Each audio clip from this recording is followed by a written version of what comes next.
Human beings are animals of patterns.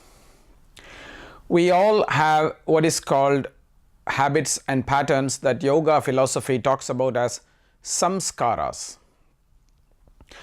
Now, these are patterns not only which are external but also which are internal. For example, our body not only has a pattern of behavior through body language and communication, but also our perception, our thought processes, how we view the world, etc. All these are what is called conscious and subconscious samskaras or patterns.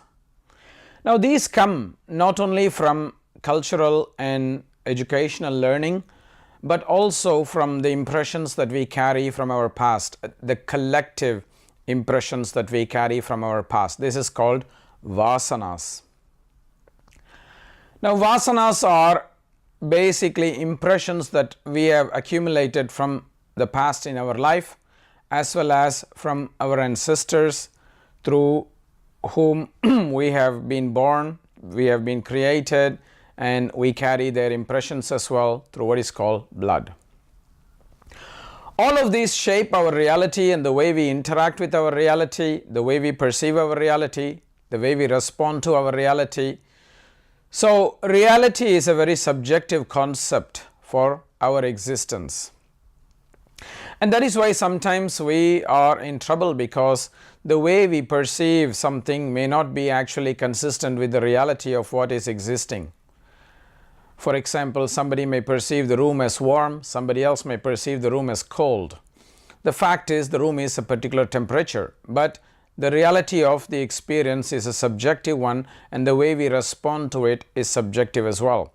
The person who feels warm may take his or her sweater off. The person who feels cold may want to wear a sweater. The same happens in our reality manifestations in different parts of our life. What we see as danger may not be seen as danger by somebody else. What we see as pleasure may not be seen as pleasure by somebody else. And that is why Patanjali reminds us that reality is a subjective experience. And sometimes based on the subjective experience, we get trapped by these patterns and we start to suffer. We repeat our patterns because that is taking less energy, because patterns are already programmed in us, and to follow that pattern is much more easier. And sometimes we repeat these patterns and start falling once again in our suffering trap. And that is why Patanjali says we have to replace the old patterns with new ones. We have to replace patterns which are inappropriate with patterns which are appropriate. Tajya samskaraha anya samskara pratibandhi. Tasya prashanta vahita samskarat. There are many references that Patanjali gives which are telling us that we have to replace the old and more inappropriate patterns with new and more appropriate patterns. This is actually the path of yoga, where we are replacing disturbed patterns, what is called vyuttana samskara, with patterns of stability, which is called nirodha samskara. Now, achieving this through yoga is not a very simple and direct way.